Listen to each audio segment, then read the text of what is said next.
Sallallahu alaihi wasallam sampai Nabi Allah Isa alaihi salam.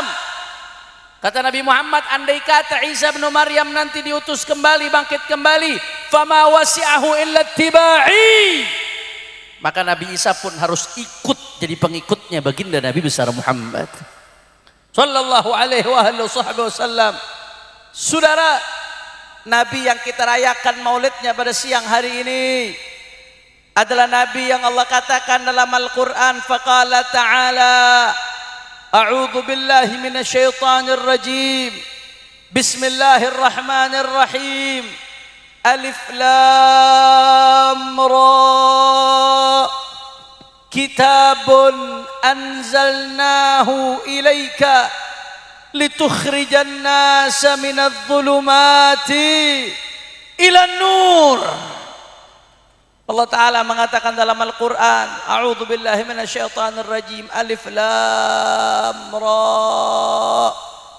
Alif lam ra ini minal ahrufil muqatta'ah fi awailis suwar, termasuk kategori mutasyabihat. Makanya kebanyakan ulama-ulama kita mentafsirkannya wallahu a'lam bis-shawab wa bimuradihi.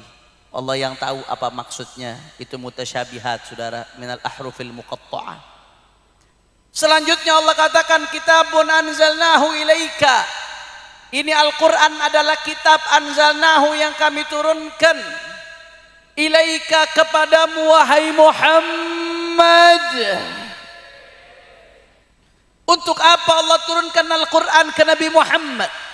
Untuk apa Allah turunkan wahyu ke Nabi Muhammad? Litukhrijan nasa minadh dhulumati ilan nur, supaya engkau wahai Muhammad mengeluarkan manusia dari kegelapan kepada cahaya. Saudara, Nabi yang mengeluarkan kita dari kegelapan kepada cahaya, min dhulumati syirki ila nuril iman. Dahulu orang-orang jahiliyah menyembah berhala, alladzi la yadurruhu wa la yanfa'uh, berhala yang tidak bisa memberikan madarat, tidak bisa memberikan manfaat, bahkan berhala yang tidak bisa membela dirinya sendiri manakala disakiti, saudara, dan diganggu. Orang-orang jahiliyah menyembah berhala, menyekutukan Allah. Tapi Nabi Muhammad datang mengeluarkan manusia min zulumati syirki, dari kegelapan syirik kepada terang benderangnya cahaya iman, min ibadatil ibad ila ibadati rabbil ibad, dari menyembah kepada hamba kepada menyembah Tuhannya segenap hamba, Allah Subhanahu. Saudara, nikmat yang paling besar yang kita miliki sekarang adalah nikmat mengucapkan la ilaha illallah Muhammadur. Itu nikmat mengucapkan la ilaha illallah Muhammadur Rasulullah, nikmat iman, nikmat Islam, nggak akan bisa dibeli dengan apapun, saudara. Kata Imam Al-Haddad, andai kata seseorang hidup bergelimang harta, hidup memiliki dunia seisinya, tapi mati tidak bawa iman, tidak bawa la ilaha illallah Muhammadur Rasulullah, maka dia adalah orang yang sengsara abadi selama-lamanya, saudara.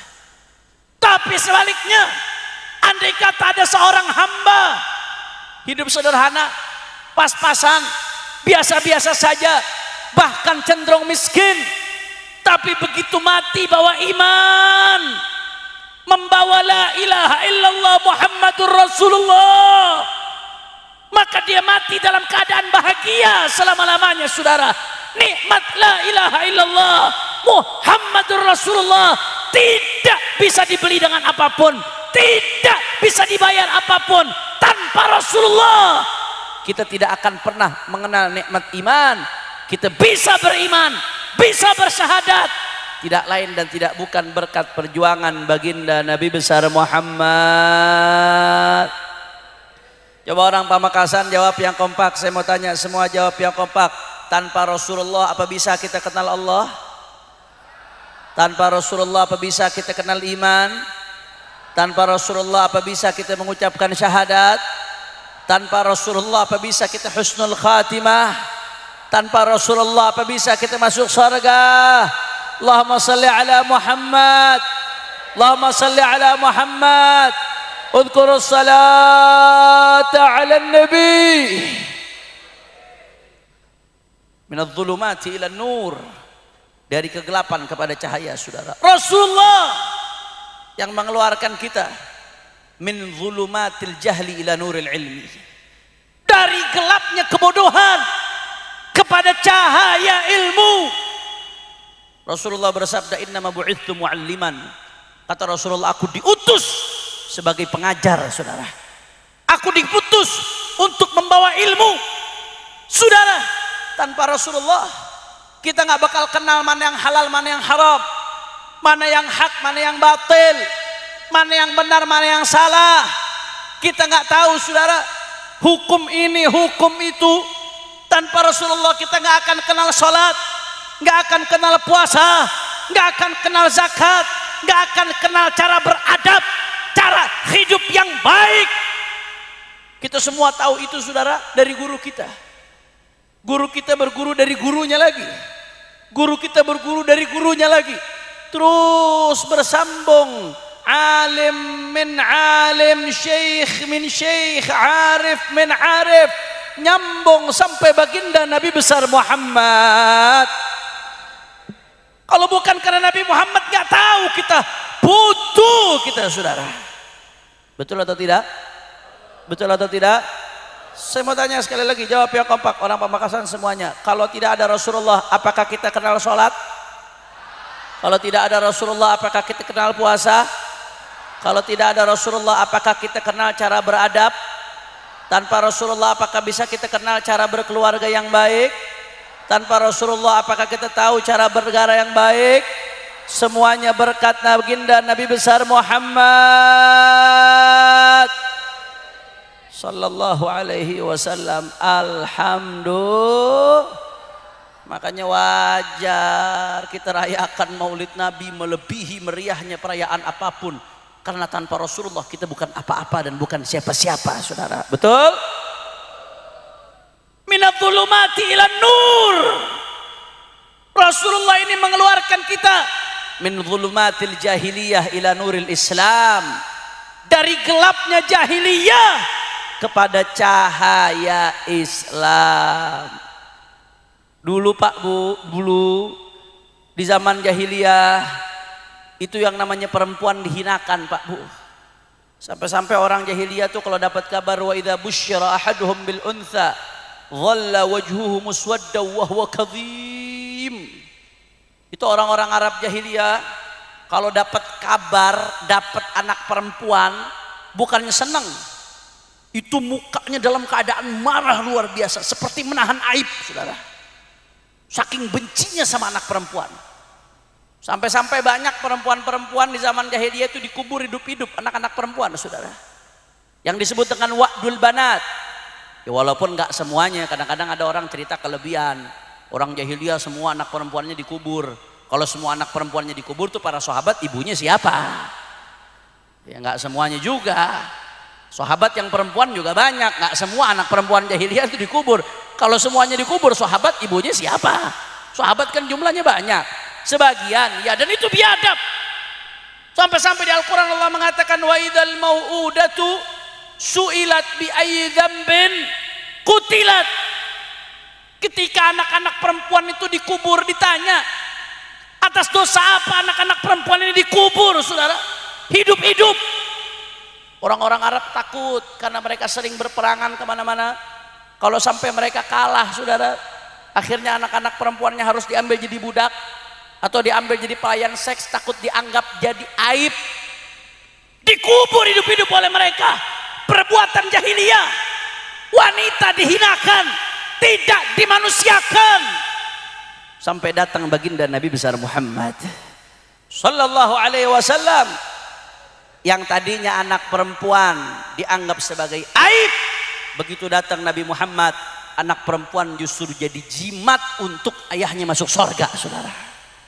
Di dalam hadis Rasulullah mengatakan, riwayat Sayyidatuna Aisyah, man ubtuliya bi syai'in minal banat fa sabara alaihinna kunna lahu hijaban minan nar. Kata Rasulullah, siapa yang punya anak perempuan, Allah kasih anak perempuan, terus dia sabar mendidik anak perempuannya, sabar membesarkan anak perempuannya, bahkan ketika anak perempuannya sudah dewasa, dinikahi, dibawa sama suaminya, dia didik dari kecil tanpa pamrih. Begitu dinikahi, dibawa ini anak perempuan sama suaminya, surganya jadi di tangan suaminya. Kata Rasulullah SAW, apakah orang tua bapak rugi? Enggak. Manubtuliya bisyai'in minal banat, siapa yang Allah kasih anak perempuan, fasabara alaihinna, kemudian dia sabar didik anak-anak perempuannya, kunna lahu hijaban minan nar, maka anak-anak perempuan itu nanti akan jadi tameng dia yang mencegah dia masuk neraka. Saudara, Allahumma shalli ala Muhammad, Allahumma shalli ala Muhammad. Syuf, bayangkan bagaimana Rasulullah mengeluarkan dari kegelapan jahiliyah kepada cahaya Islam. Yang tadinya anak perempuan dianggap aib, malah berbalik di masa Islam, anak perempuan jadi tameng, jimat ayahnya untuk nggak masuk neraka. Saudara, bahkan dalam hadis lain riwayat Imam Ahmad, man kana lahu thalathu banat yu'addibuhunna wa yarhamuhunna wa yakfuluhunna wajabat lahul jannah albatta. Ini hadis riwayat Imam Ahmad dari Sayyidina Jabir bin Abdullah radhiyallahu an. Kata Rasulullah, siapa orang yang punya 3 anak perempuan, ini kabar gembira nih buat bapak ibu yang punya 3 anak perempuan, alhamdulillah. Siapa yang punya 3 anak perempuan, kata Rasulullah, yu'addibuhunna wa yarhamuhunna wa yakfuluhunna, dididik anak perempuan tersebut, disayangi, yarhamuhunna, disayangi anak perempuan tersebut, wa yakfuluhunna, dirawat anak perempuan tersebut. Siapa yang 3 anak, punya anak 3 perempuan, dirawat, dididik, disayangi, kata Rasulullah, wajabat lahul jannah, wajib baginya masuk sorga. Alhamdulillah. Makanya Pak, kalau anak perempuannya baru 1, buru-buru bikin biar 3 Pak. Habib, bagaimana kalau cuma 2? Ada sahabat yang nanya sama Rasulullah, ya Rasulullah, fa'in kanat nain, fa'in kanat natain, ya Rasulullah kalau cuma 2 bagaimana ya Rasulullah? Nabi kasih diskon, wa in kanat natain, ya udah walaupun cuma 2 anak perempuan, sabar dia didik, dia sayang, masuk surga, kata Nabi sallallahu alaihi wasallam. Saudara, Allahumma shalli ala Muhammad.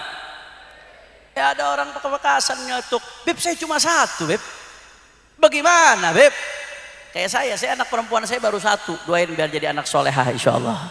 Kalau imam besar 7 anak perempuan semuanya, itu tiket surganya udah double itu saudara. 1, Beb bagaimana kalau cuma 1 Beb? Ada sahabat yang nanya juga, ya Rasulullah bagaimana kalau wahidah, cuma 1 ya Rasulullah? Kata Nabi, wahidah walaupun cuma 1 anak perempuan. Allahumma shalli ala Muhammad.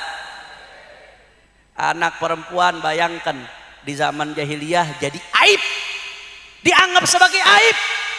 Tapi begitu zaman Islam, terang benderang Islam, jadi tiket surga buat orang tuanya. Berkat baginda Nabi besar Muhammad sallallahu alaihi wasallam. Kira-kira reng matura jelas atau tidak? Jelas atau tidak? Nikmat nggak dapat Rasulullah? Nikmat nggak jadi umatnya Rasulullah? Makanya Rasulullah udah berjuang luar biasa. Rasulullah sampai diboikot, Rasulullah berdarah-darah, Rasulullah sallallahu alaihi wasallam sampai dimusuhi, sampai hijrah Rasulullah. Supaya apa? Supaya mengeluarkan kita dari jahiliyah kepada Islam.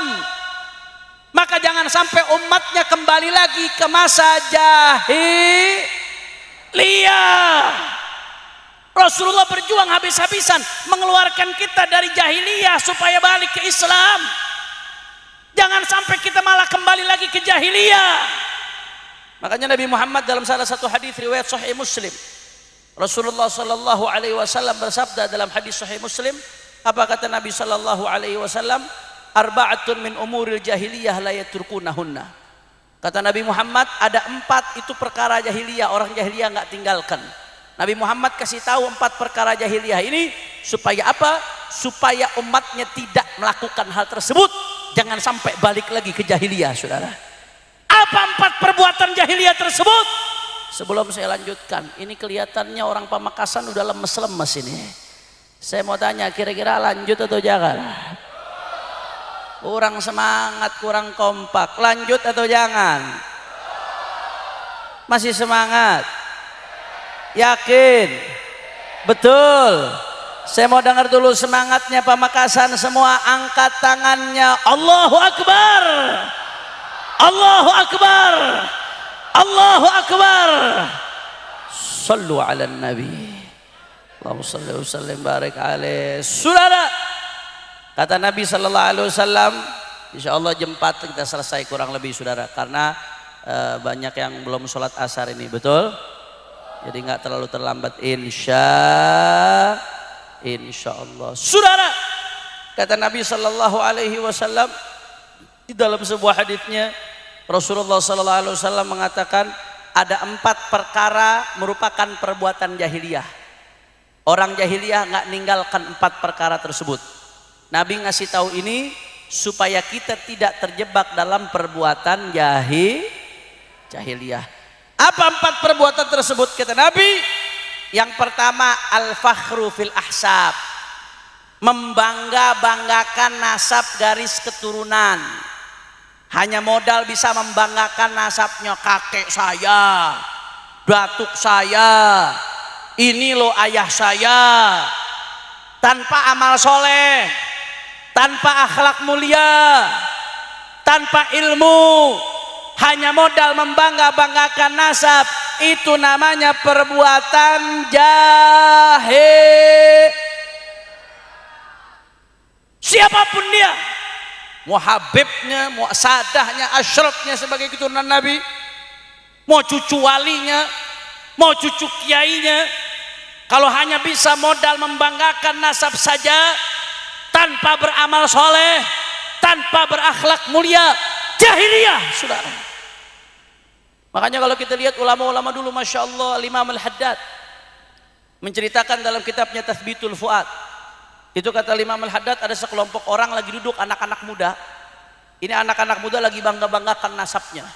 Ini datuk saya, ini kakek saya, ini loh njit saya.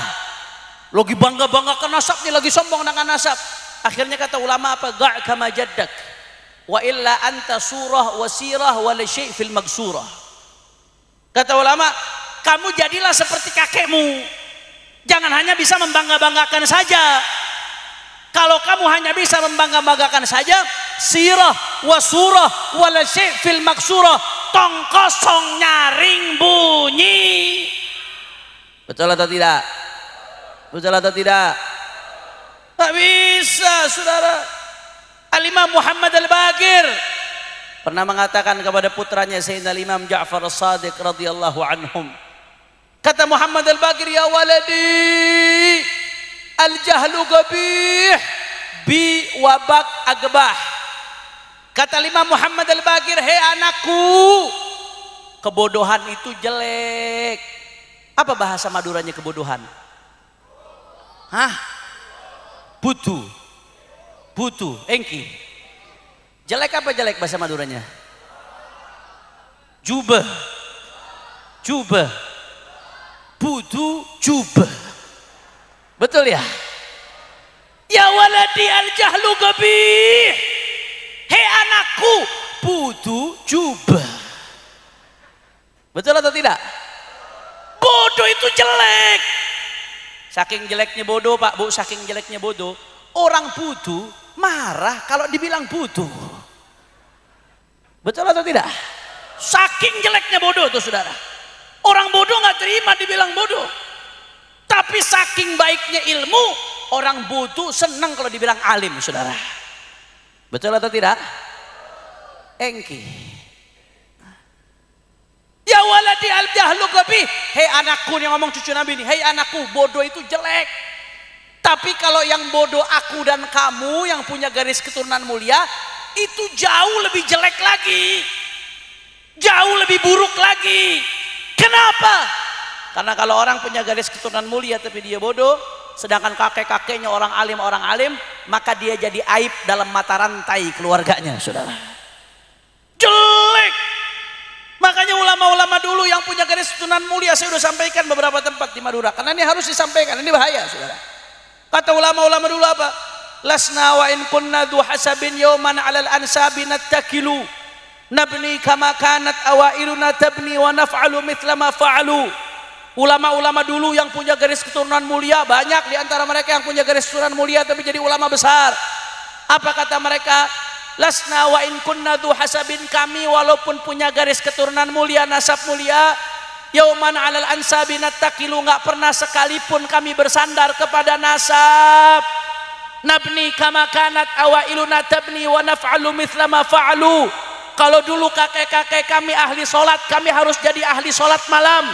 Kalau dulu kakek-kakek kami ahli zikir, kami juga harus jadi ahli zikir. Kalau mereka kakek kami ahli ibadah, kami juga harus jadi ahli ibadah. Kalau kakek-kakek kami ahli ilmu, kami juga harus jadi ahli ilmu.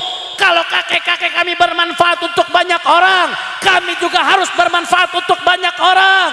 Laisal fata man yaqulu kana abi, walakinnal fata man yaquluha anada. Bukanlah pemuda yang hanya bisa banggakan ayahnya, kakeknya, datuknya, tapi pemuda, betul-betul pemuda yang bisa mengatakan inilah karyaku sebagai pemuda. Saudara, takbir, takbir. Makanya hati-hati, cuma modal banggakan nasab doang tapi nggak beramal soleh, jahiliyah. Saya tegaskan jahiliyah, saudara. Kata Imam Ibnu Athaillah Sakandari dalam kitabnya Tajul Arus Al-Hawi li Tahdhibin Nufus, fakama annal mutaba'ata tuthbitul ittisal, fakadzalika adamul mutaba'ah yuthbitul infisal. Walaupun punya hubungan kekerabatan tapi tidak beriman sama Nabi, tidak bertakwa ngikutin Nabi, akan jauh dari Nabi. Saudara, lihat bagaimana Abu Lahab. Abu Lahab itu pamannya Nabi, saudara, pamannya Nabi, saudara dari ayahnya Nabi, Abu Lahab. Tapi nggak beriman sama Nabi, bahkan musuhi Nabi. Apa yang terjadi? Tabbat yada Abi Lahabiu. Sebaliknya, Salman Al-Farisi, orang Persi, Ajam, bukan orang Arab, nggak ada hubungan kekerabatan sama Rasulullah. Tapi sahabat Salman Al-Farisi datang berjuang sama Nabi, ikut berjuang bersama Rasulullah, sampai-sampai diakui sama Rasulullah, Salman minna ahlul bait, Salman bagian dari keluargaku, kata Rasulullah. Diakui sama Nabi Muhammad. Kata Ibnu Athaillah, fakama annal mutaba'ata tuthbitul ittisal, fakadzalika adamul mutaba'ah yuthbitul infisal. Kalau orang ngikutin Nabi akan dekat dengan Nabi walaupun dia jauh, tapi orang yang tidak ngikutin Nabi apalagi melanggar aturannya Nabi akan jadi jauh dari Nabi walaupun dekat. Saudara, betul atau betul? Betul atau betul? Dalam hadis lain Rasulullah mengatakan, man abta'a bihi amalu lam yusri bihi nasabuh. Yang amalnya buruk maka nasabnya nggak menyelamatkan dia. Saya ngomong seperti ini bukan ngajarkan Anda sekalian untuk kurang ajar kepada orang-orang yang punya nasab mulia, kepada cucu Rasulullah, cucunya aulia, cucunya solihin. Enggak. Anda mencintai mereka itu kemuliaan bagi Anda. Bagaimanapun mereka, sejelek apapun mereka, kalau Anda mencintai mereka, itu kebaikan yang kembali kepada diri Anda. Itu kemuliaan bagi Anda sendiri. Itu hati Anda yang baik, dan Allah nggak akan menyia-nyiakan usaha baik Anda, saudara. Urusan sikap Anda itu urusan lain. Itu termasuk kembali kepada kebersihan hati masing-masing, saudara. Akan tetapi ibadah Allah, si pemilik nasab itu sendiri, si pemilik nasab mulia itu sendiri, kalau tidak menggunakan nasabnya untuk hal-hal yang baik, saudara, maka hanya akan memperberat hisabnya di hadapan Allah Subhanahu wa ta'ala. Hanya bisa modal membangga-banggakan dan sombong, merupakan perbuatan jahiliyah. Na'udzubillah min. Kira-kira orang Pamekasan jelas atau tidak? Faham atau tidak? Alhamdulillah. Sekali lagi saya mau tanya, hanya modal menyombongkan nasab tapi tidak beramal soleh, itu perbuatan siapa? Modal bangga-banggakan nasab tapi tidak berakhlak mulia, itu perbuatan siapa? Modal bangga-banggakan nasab garis keturunan tapi tidak beramal baik, itu perbuatan siapa? Siap jauhi perbuatan jahiliyah, siap jalankan akhlaknya Rasulullah, Allahumma shalli ala Muhammad. Yang kedua kata Nabi, termasuk juga perbuatan jahiliyah kata Rasulullah sallallahu alaihi wasallam di dalam hadis Muslim lanjutannya, at-ta'nu fil ansab, nyerang nasab orang lain. Jadi bangga-banggakan nasab perbuatan jahiliyah, kata Rasulullah, nyerang nasab orang lain juga perbuatan jahil. Ini bukan saya yang ngomong. Kalau omongan Hanif Al-Attas silahkan Anda injak-injak. Ini omongannya baginda Nabi besar Muhammad sallallahu alaihi wasallam. Bahkan dalam hadis lain riwayat Sahih Muslim juga kata Rasulullah, ithnani fin nasi huma bihim kufrun. Ada dua perbuatan yang kalau dilakukan oleh orang, maka dua perbuatan tersebut kata Nabi merupakan kufrun, bentuk kufur. Kata para ulama ahlu hadis maksudnya aimin khisalil kufar, termasuk kebiasaannya orang-orang kafir. Artinya kalau dilakukan oleh orang Islam dosa minal kabair, saudara. Apa dua perbuatan tersebut? Di antaranya kata Rasulullah adalah at-ta'nu fil ansab, nyerang nasab orang lain. Jadi bangga-banggakan nasab itu jahiliyah, tapi nyerang nasab orang lain juga jahiliyah. Bahkan dalam hadis lain Nabi mengatakan bukan hanya jahiliyah nyerang nasab orang lain, termasuk perbuatannya kebiasaan orang kafir yang kalau dilakukan oleh muslim adalah dosa besar. Na'udzubillah min. Habib yang model bagaimana Beb? Itu yang dosa Beb. Ta'an itu seperti apa gambarannya? Jangan saya yang jelaskan, biarkan Al-Imam Al-Hafidh Al-Munawi di dalam kitabnya Faidul Qadir bi Syarhil Jami' As-Saghir. Begitu juga dalam kitabnya At-Taisir, Al-Hafidh Al-Munawi menjelaskan yang dimaksud dengan at-ta'nu fi nasab binahwi qadhin fi nasabin thabata fi zahiri syara' bi an yaqul fulan laisa min dzurriyyat fulan, fulan laisa min dzurriyyat fulan. Maksudnya nyerang nasab adalah menyerang nasab yang diakui menurut pandangan syariat. Secara pandangan zahirnya syariat sudah diakui oleh para alim ulama, diakui oleh para ahli syariat. Tahu-tahu dibilang gak nyambung. Fulan laisa min dzurriyyat fulan. Sepamekasan sudah tahu A itu adalah ayahnya B, B anaknya A. Tahu-tahu datang orang mengatakan si B bukan anak A. Itu namanya perbuatan jahili. Jelas atau tidak? Jelas atau tidak? Kenapa saya harus jelaskan ini? Karena di media sosial bibit-bibitnya udah mulai ada, saudara. Di dunia nyata nggak banyak, segelintir aja orangnya, saudara. Tapi di media sosial ada yang menyebarkan secara masif, ada dalang di balik ini. Nanti saya akan bahas, saudara. Dan sekarang orang itu yang dipegang HP. Maka sebagaimana virus-virus di dunia nyata, kemunkaran di dunia nyata harus diberantas, kemunkaran di dunia maya juga harus diberantas, saudara. Karena sekarang orang dikit-dikit megangnya HP. Bahkan ada riset Pak Bu, orang Indonesia itu terbanyak megang HP sedunia. Di antara yang paling lama dalam sehari megang HP itu orang Indonesia. Kalau dipukul rata, orang Indonesia itu megang HP dalam sehari lebih dari 5 jam secara intens dalam sehari. Betul atau tidak? Nah, saya mau tanya nih orang Pamekasan, kalau bangun tidur yang dipegang apa? HP. Mau tidur? HP. Mau sholat? Selesai sholat? Mau makan? Selesai makan? Mau belajar? Selesai belajar? Lagi ngobrol sama orang tua yang dipegang HP, lagi maulid yang dipegang. Wah, betul atau tidak?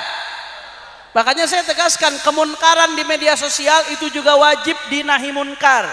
Sebagaimana kemunkaran di dunia nyata, kemunkaran di dunia maya juga wajib diberantas. Karena dampaknya bisa masuk ke otak banyak orang, saudara. Saya harus tegaskan pada kesempatan kali ini, seperti yang terjadi belakangan ini, mulai segelintir orang teriak-teriak, oh itu yang namanya Ba'alawi itu bukan cucunya Nabi, itu nasabnya terputus. Ubaidillah bukan anaknya Ahmad bin Isa, sehingga Habaib itu bukan cucunya Nabi. Wah, saya mau ngomong ini Pak Bu, bukan gara-gara bangga-banggain nasab, bukan. Kalau saya mau banggain nasab, saya nggak bakal kutip hadis yang pertama tadi. Butuh saya. Kalau saya mau banggakan nasab, saya kutip dulu hadis tentang bahaya banggakan nasab. Saya mau bahas ini bukan karena mau cari pengakuan, enggak. Pengakuan itu datangnya dari ulama-ulama besar, dari para ulama immah.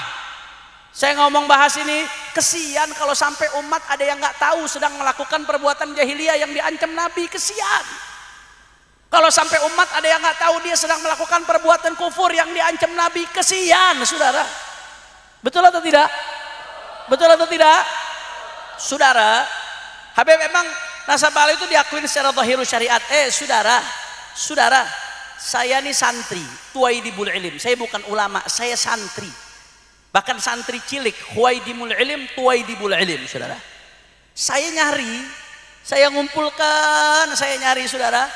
Itu saya berhasil menemukan nggak kurang dari 140 kitab dari non Ba'alawi, dari luar habaib, yang isinya mengakui keabsahan nasab sada Ba'alawi, atau mengakui status mereka sebagai Husaini, keturunan Sayyidina Husain, atau mengakui status mereka sebagai Sadah atau sebagai Ashraf, saudara, keturunannya baginda Nabi besar Muhammad.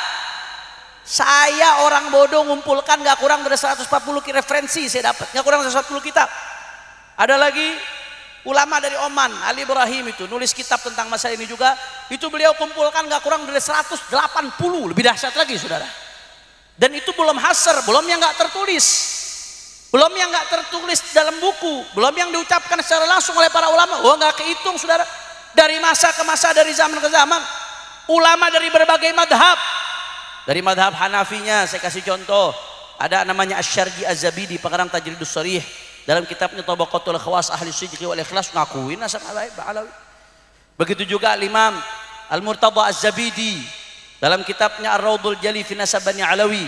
Begitu juga dalam Ta'liqat Al-Musyajjar Kasyaf, Al-Murtada Az-Zabidi pengarang Syarah Ihya Ulumuddin, pengarang Tajul Arus bi Syarhil Ghamus, ulama Hanafiyah Al-Murtada Az-Zabidi ngakuin, saudara, nggak ada masalah. Begitu juga dari madhab Malikinya ada Al-Ayyashi, ada Abuya Said Muhammad bin Ali Al-Maliki. Saya kira di sini banyak santri-santrinya Abuya yang melihat langsung bagaimana hubungan Abuya Said Muhammad dengan Sadah Al-Abi Alawi. Bahkan mantu-mantu Abuya Said Muhammad banyak yang diambil dari Sadah Al-Abi Alawi, dari kalangan habaib. Alhamdulillah. Belum lagi dari kalangan Syafi'i. Syafi'i nggak kehitung. Ada Ibnu Hajar Al-Haytami, pengarang Tuhfatul Muhtad, dalam sabatnya mengatakan Ba'alawi Habib ini Alul Bait. Ada Al-Imam As-Sakhawi dalam kitabnya Ad-Dhaw'ul Lami'. Begitu pula ada Imam Asy-Syarqawi dalam kitabnya Tabaqatus Syafi'iyah menyebut Sadah Ba'alawi sebagai Husaini. Bahkan Asy-Syarqawi ketika menceritakan salah satu tokoh Ba'alawi ziarah Madinah disebut oleh Asy-Syarqawi zara jaddahu sallallahu alaihi wasallam. Itu Asy-Syarqawi yang kitabnya dipakai di pesantren-pesantren, saudara. Dan masih banyak lagi, nggak ketua ada An-Nabhani yang mengatakan ijma dan lain sebagainya. Dalam madhab Hambali ada Ibnu Imad Al-Hambali dalam kitabnya Syadzaratud Dzahab mengakui. Bahkan dari luar Ahlus Sunnah wal Jamaah dari kalangan Zaidiyah ada Ibnu Amir As-San'ani, pengarang kitab Subulus Salam, dalam kitabnya Al-Masailul Mardiyah, dalam masalah-masalah yang muttafaq alaih baina Syafi'iyah wa Zaidiyah. Di situ beliau mengatakan Sadah Al-Abi Alawi Ahlul Bait bila raibin aqlan wa syar'an wa 'urfan. Wah, kalau mau dijabarkan nggak ada habisnya, saudara. 140 kitab lebih yang mengakui, saudara. Dan nggak ada yang menafikan kalau memang terputus. Ulama-ulama dari dulu yang akan menyatakan terputus, karena ini bukan nawazil, bukan masalah baru. Karena kalau memang terputus terus ulama menyatakan sambung, dosa ulamanya, dilaknat oleh Allah Ta'ala. Karena orang bohong atas nama Rasulullah dilaknat, menyambungkan kepada yang bukan bapaknya dilaknat. Kalau ulama-ulama dulu melihat ini terputus kemudian mereka tetap menyambungkan, maka dosa besar. Kenapa ulama-ulama dulu menyatakan tersambung? Kenapa ulama-ulama dulu sepakat? Tidak ada yang meragukan sedikit pun, karena menurut standar keilmuan mereka, ilmu fikihnya, ilmu sejarahnya, ilmu syariatnya, ilmu nasabnya tidak ada masalah. Mereka semua menyepakati, menerima. Tahu-tahu datang Imad bin Sarman meragukan, unyil. Innalillahi innalillahi. Oh, belum lagi kiai-kiai gitu dulu yang arif billah, yang bukan hanya melihat dengan mata tapi melihat dengan basirah. Bagaimana Syekhuna Khalil Bangkalan hubungannya dengan Sadah Ba'alawi? Itu Lora Ismail Khalili banyak nulis tentang itu, saudara. Bagaimana Kiai Haji Hasan Genggong, bagaimana Kiai Haji Abdul Hamid Pasuruan, Kiai Hasyim Asy'ari mengakui Kiai Hasyim Asy'ari itu punya koror yang hanya boleh disebut Sayyid Syarif, hanya Alul Bait. Dan Kiai Hasyim Asy'ari menyebutkan setiap nyebut Sadah Ba'alawi disebut Sayyid oleh Kiai Hasyim Asy'ari. Belum lagi Syekh Nawawi Al-Bantani, belum lagi sampai Buya Hamkanya dari Muhammadiyah. Ada dokumennya, Buya Hamka mengakui, saudara. Dan masih banyak lagi, kalau mau disebutin nggak akan cukup waktunya. Semua ulama mengakui, sampai-sampai Al-Imam An-Nabhani mengatakan ijma', Al-Muhibbi dalam Khulasatul Atharnya mengatakan ijma'. Kemarin Syekh Ali Jum'ah Grand Mufti Mesir juga mengatakan ijma' diakui oleh para ulama. Tahu-tahu akhir zaman ada santri lebih percaya sama raja dangdut daripada mufti Mesir. Iye. Kacau tidak? Kacau tidak? Satria bergetar. Masya Allah. Makanya saudara, itu orang bilang, saya siap berdebat 3 hari 3 malam. Orang itu, Imad bin Sarman, Wakilah bin Sam'un, Wakilah bin Usman. Langsung aja wakilanya sampai 3. Nantang, saya siap berdebat 3 hari 3 malam, dia nantang saudara. Akhirnya atas restu imam besar, saya tantangin, saya ladenin. Itu diadakan di Banten, di Sultan Banten, tempatnya netral, dekat sama rumah dia, nggak jauh, sama-sama Banten. Saya datang ke Banten, bawa kitab, bawa referensi, kita berdiskusi, hujjah bil hujjah, dalil bil dalil. Begitu saya sampai Banten, orang yang nantang debat 3 hari 3 malam, orangnya malah kabur. Ye. Unyil. Kacau tidak? Dan masih keluar-keluar terus. Akhirnya Ar-Rabitatul Alawiyah sebagai pihak yang digugat oleh dia, saudara. Harusnya kalau mau neliti itu datang ke tempatnya langsung, diundang sama Rabito, ayo kita diskusi di Rabito. Mau 2 hari 2 malam, 3 hari 3 malam, fadhol. Tergantung waktu situasional, bisa diulur. Silahkan datang, dijamin keamanannya apa. Nggak datang juga, saudara. Saya heran kok ada orang begini. Diajak diskusi nggak mau, tapi ulama sedunia disalahkan. Walaupun ulama sedunia mengatakan tersambung, saya tetap mengatakan terputus. Ulama sedunia disalahkan, diajak diskusi nggak mau. Saya heran, begitu ketemu orang yang model begini, saudara, ini kenapa kok ada orang begini? Saya pikir-pikir, cari-cari kenapa sebabnya. Begitu saya cari, saya ketemu sebabnya, saudara. Oh pantes, ternyata dia pernah cium tangan dan menyatakan berguru kepada orang yang bisa ngomong sama semut, Mama Gufron, saudara. Guru kita semua katanya Mama Gufron. Tahu Mama Gufron? Siapapun yang diajak ngomong wamakoli bahasanya. Cuman bedanya kalau ngomong sama semut volumenya dikecilin. Wamakoli inna rahmatan nafi ma Allah. Keprok atuh. Itu bahasa Mama Gufron tuh. Innalillahi Saya sudah mengatakan udah, ini bukan soal ilmiah. Kalau soal ilmiah kami sudah menjawab. Ini buku ya, ini tujuan, ini adalah adaan li fardhil kifayah. Buku ini judulnya Keabsahan Nasabah yang membongkar penyimpangan pembatalnya. Ini tebalnya buku 500 halaman lebih. Ini yang nyusun tim. Saya koordinator tim tersebut, yang nyusun tim pengawal persatuan umat. Yang nyusun buku ini Al-Faqir Muhammad Hanif Al-Attas bersama Gus Rumel Abbas, bersama santri-santri Nyembah Najih Maimun Zubair, santri Sarang. Ada Gus Nafis, ada Ustadz Muhammad Bahiruddin, ada Gus Wafi, ada Ustadz Habib Muhammad As-Segaf, dan beberapa lainnya, saudara. Ada Sayyid Dr. Idrus Al-Masyhur. Kami sama-sama nyusun. Saya udah nggak mau bahas panjang lebar lagi. Nanti silakan, sebentar lagi akan diterbitkan. Dan buku ini dapat kata pengantar dari ulama berbagai wilayah. Dari ulama Madura yang memberikan kata pengantar di buku ini, Al-Muhtaram Al-Mukarram Kiai Haji Muhammad Rafi'i Baydawi memberikan kata pengantar untuk buku ini. Dari ulama Jawa Timur, Sidogiri yang ngasih pengantar untuk buku ini, saudara. Dari Jawa Tengah, Gus Najih bin Maimun Zubair yang ngasih pengantar untuk buku ini. Dari Jawa Barat, Abuya Kiai Haji Abdullah Mukhtar yang ngasih pengantar untuk buku ini. Dari Jakarta, ada Profesor Dr. Syukron Makmun asli Madura yang sudah tinggal di Jakarta yang ngasih pengantar buku ini. Dari Banten ada Buya Kiai Haji Ahmad Qurtubi. Dari ulama Kalimantan ada Guru Bakhit ya, dan Guru Hasanuddin Badruddin. Dari ulama Sumatera perwakilannya ada Ustadz Abdus Somad yang ngasih pengantar untuk buku ini. Saya nggak mau bahas-bahas lagi. Kalau soal ilmiah udah tuntas, panjang lebar. Kami bahas sampai ke akar-akarnya di dalam buku ini. Insya Allah beberapa hari lagi akan kami launching PDF-nya. Siapapun bisa download, masing-masing bisa cetak, saudara. Dan insya Allah nanti ulama-ulama akan mendapatkan daripada kopian dari buku ini. Jadi kalau soal ilmiah udah selesai. Saya kira kalau soal ilmiah udah selesai. Nggak ada ilmiah tuh nyalain ulama sedunia, nggak ada, saudara. Ulama sedunia ditabrak, hanya dia doang yang benar. seolah-olah ulama semuanya butuh, nggak ada yang ngerti saudara, nggak ada. Ini bukan soal ilmiah. Kalau ilmiah tuh kayak Imam Syafi'i. Imam Syafi'i itu mengatakan ra'yi shawab yahtamilul khata', ra'yu ghairi khata' yahtamilus shawab.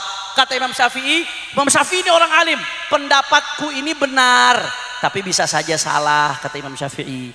Pendapat orang yang berbeda denganku salah tapi bisa saja benar, kata Imam Syafi'i. Alhamdulillah, itu baru ilmiah saudara. Nggak ada ilmiah nyalahkan semua ulama, nabrak semua ulama, bangga lagi saudara. Kalau kata Az-Zufar, ini saya dapat dari Guzaini nih, dari kitabnya Akhbar Abu Hanifah. Guzaini orang Madura itu, katanya datang hari ini, nggak kelihatan. Kalau kata Az-Zufar, ma nadhartu ahadan hatta yaqula akhta'tu, walakin nadhartuhu hatta yujan, fa kaifa yujan? Agala bi an yaqul ma la yaquluhu ahad. Kata Az-Zufar, aku ini kalau berdebat sama orang, aku nggak akan berdebat sama dia sampai dia mengatakan aku salah, enggak. Tapi aku kalau berdebat sama orang, aku akan berdebat sampai dia gila. Fa kaifa yujan, bagaimana bisa gila? Bi an yaqul ma la yaquluhu ahad. Orang gila itu akan mengatakan apa yang tidak dikatakan oleh ulama manapun saudara. Kalau punya pendapat yang nabrak pendapat semua ulama, yang menyelisihi pendapat semua ulama, itu bukan keren, itu namanya betul atau tidak? Betul atau tidak? Bukan saya yang ngomong, Az-Zufar, dan dari Guzaini. Salahkan Guzaini, bukan saya saudara. Masya Allah, tabarakallah. Nggak. Sekali lagi saya katakan ini bukan soal ilmiah. Kalau ilmiah udah selesai. Ini bukan soal pembahasan penelitian. Nggak, kalau penelitian udah dibantah, semuanya udah rapi. Ini soal kebencian. Betul? Ini soal hasad dengki. Betul? Dan sadar atau tidak sadar, ini ada upaya agenda adu domba antar kiai dengan habaib saudara. Saya yakin ada dalang di balik ini saudara. Ada yang menunggangi di balik ini. Kalau lihat bagaimana buzzer begitu masif saudara, ini saya yakin ada yang menggerakkan, ada yang memainkan, ada yang mengkondisikan. Anda tahu saudara, ada satu di antara mereka mengeluarkan ujaran kebencian rasial, ingin melakukan sweeping suku saudara. Kebencian rasial ini diancam pidana dalam undang-undang anti diskriminasi saudara, terhadap ras diancam pidana juga dalam ITE. Begitu kami laporkan, jangankan ditangkap, diproses saja sulit. Saya yakin ada yang bermain di balik ini saudara, ada yang mainkan agenda di balik ini. Habaib sama kiai sengaja mau dibenturkan, padahal habaib sama kiai hubungannya dari dulu indah. Kita lihat bagaimana orang-orang tua kita dulu, Kiai Sepuh dulu, Kiai Khalil Bangkalan, Kiai Hasan Genggong, Kiai Abdul Hamid Pasuruan. Saudara, bagaimana hubungan mereka begitu indah antara para kiai dengan habaib, antara zuriat Nabi dengan pewarisnya Rasulullah sallallahu alaihi wasallam. Hubungan yang begitu indah sekarang mau dibenturkan dengan isu-isu rasial, dengan isu-isu suku. Saya yakin ada yang memainkan di balik ini. Supaya apa? Kalau habaib sama kiai sudah ribut, umatnya juga ribut. Kalau umat sudah ribut saudara, maka apa yang terjadi? Kiai dan habaib umat dibikin ribut, lupa dengan kemunkaran. LGBT-nya merajalela, kezalimannya merajalela, judinya merajalela, narkobanya merajalela, minuman kerasnya merajalela, aliran sesatnya merajalela, liberalismenya merajalela. Habaib kiainya tidak sempat nahi munkar, dibikin ribut urusan nasab. Betul atau tidak? Betul atau tidak? Maka jelas yang dirugikan dengan perpecahan ini umat Islam, yang dirugikan dengan perpecahan Asia. Betul atau tidak? Semenjak Indonesia merdeka, dulu ada Sumpah Pemuda, juga ada Sumpah Pemuda Arab, dan Indonesia merdeka, kemudian jadi Bhinneka Tunggal Ika. Kita sama-sama komitmen saudara, walaupun asalnya masing-masing, ada yang datang dari luar negeri, hanya saja migrasinya ada yang lebih awal, ada yang belakangan. Itu aja bedanya. Sama-sama migrasi, bedanya ada yang belakangan, ada yang duluan. Tapi begitu Indonesia merdeka, kita sama-sama menyatakan satu, Bhinneka Tunggal. Apapun sukunya, apapun bahasanya, bahkan agama berbeda sekalipun, kita tetap satu, Indonesia. Dan di Pancasila jelas persatuan Indonesia. Tahu-tahu ada yang mau ngacak-ngacak umat dengan isu rasial lagi saudara. Ini pengkhianatan terhadap Bhinneka Tunggal Ika, pengkhianatan terhadap Pancasila. Makanya saya nggak peduli, saya dicaci maki gara-gara urusan ini, saya dihina-hina, difitnah-fitnah gara-gara urusan ini, di media sosial diolok-olok, nggak ada urusan, saya nggak peduli saudara. Mau dicaci, mau dimaki, mau dihina, mau difitnah, mau dipenjara, mau dibunuh sekalipun, saya akan terus lawan yang memecah belah bangsa. Nggak peduli saudara, kaki jadi kepala, kepala jadi kaki. Kita akan terus berjuang untuk menjaga kesatuan Indonesia saudara. Allahu Akbar, Allahu Akbar, Allahu Akbar. Makanya saya mau tanya umat Islam, siap bersatu? Siap bersatu, jangan mau dipecah belah dengan isu-isu rasial. Setuju? Setuju? Dan juga saya ingatkan, ini musim politik nih, kemarin urusan pilpres belum selesai. Jangan mau dipecah belah gara-gara kemarin ketika pilpres ada ijtihad politik masing-masing. Udah itu selesai pilpres, siapa yang ijtihad politiknya benar mudah-mudahan dapat pahala, yang ijtihad politiknya salah kalau pertimbangannya syar'i juga mudah-mudahan dapat pahala. Ayo kita memandang ke depan. Anies sama Prabowo-nya udah salaman kok, intinya masih ribut saudara. Betul atau tidak? Betul atau tidak? Betul atau tidak? Bahkan Muhaimin Iskandarnya udah gabung sama Prabowo, intinya masih ribut saudara. Kita menatap ke depan. Ini rezim yang akan dilantik, kita doakan mudah-mudahan dapat taufik dari Allah Subhanahu wa taala. Kalau memang dia baik, kebaikannya kita dukung, betul? Tapi kalau dia melakukan kemunkaran ke depannya, yang munkarnya itu harus kita tegakkan, amar ma'ruf nahi munkar. Itu tugas ulama seperti itu sampai kapanpun saudara. Habib capek nggak ada habisnya, ya memang begitu. Perjuangan itu sampai mati. Nahi munkar nggak akan pernah berhenti, amar ma'ruf nggak akan pernah berhenti saudara. Udah jangan mau dipecah belah urusan Betul atau tidak? Begitu juga nih politik sekarang nih, pilgub, BUP, pemilihan bupati, jangan ribut. Silahkan para ulama kita beristihad. Mana yang paling besar maslahatnya untuk umat, mana yang paling kecil mudaratnya untuk umat. Yang penting ijtihadnya betul-betul dengan basirah, betul-betul dengan pertimbangan syar'i. Mana yang paling membawa maslahat, mana yang paling minim mudarat untuk umat, itu yang diperjuangkan. Jangan yang dipilih yang mana yang ngasih duit. Betul atau tidak? Imanuhum fi pihim. Ada nggak yang begitu? Dia menjual agamanya untuk uang. Karena kiai habaib dipercaya umat karena pandangan keagamaannya. Jangan sampai Anda tentukan pilihan bukan karena pertimbangan maslahat madarat, tapi karena pertimbangan duit. Jangan. Beda-beda pilihan gak masalah.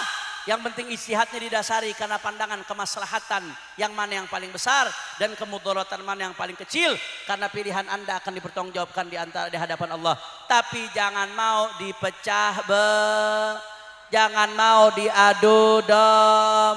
Betul, betul, betul. Kecuali kalau calonnya muslim lawan kafir, ya harga mati itu wajib kita menangkan muslim. Bagaimana caranya kalau muslim lawan kafir? Tapi kalau selama muslim masih muslim, ijtihad aja yang mana yang paling besar maslahatnya buat umat, yang mana yang paling kecil mudaratnya buat umat. Jangan dipecah belah. Makanya sekali lagi saya mau tanya semua Pamekasan, jawab yang kompak, siap bersatu? Orang keras kurang semangat. Siap bersatu?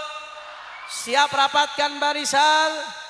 Siap jaga persatuan? Kalau ada yang mau ngadu domba kiai dan habaib, diamkan atau lawan? Orang keras kurang semangat. Kalau ada yang mau ngadu domba kiai dengan habaib, diamkan atau lawan? Kalau ada yang mau ngadu domba ulama dengan ulama, diamkan atau lawan? Kalau ada yang mau ngadu domba umat Islam, diamkan atau lawan? Kalau ada yang mau mecahkan NKRI, diamkan atau lawan? Siap jaga persatuan, siap jaga habaib dan kiai, siap jaga persatuan umat, siap jaga NKRI. Semua Pamekasan angkat tangannya. Allahu Akbar, Allahu Akbar, Allahu Akbar. Sallu ala Nabi. Maka terakhir sebagai penutup kita baca sholawat 5 menit dengan niat berkah sholawat, sholawat asyghil. Mudah-mudahan insya Allah umat Islam disatukan oleh Allah Ta'ala dan orang zalim di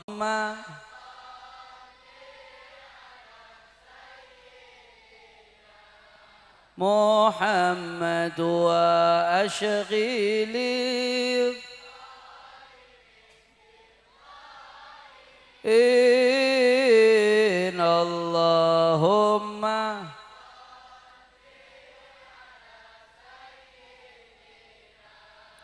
محمد وأشغل الظالمين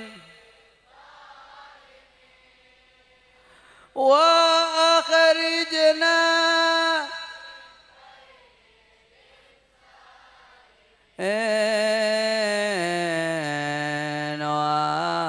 وعلى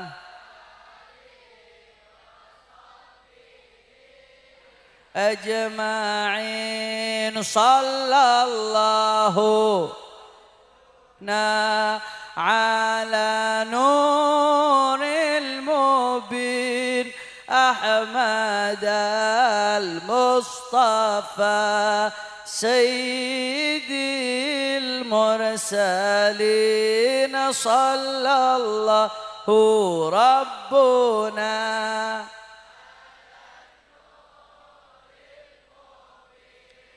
أحمد المصطفى سيد المرسلين وعلى آله صحبه من بركاتهم وأنوارهم وعلومهم بسر الفاتحة.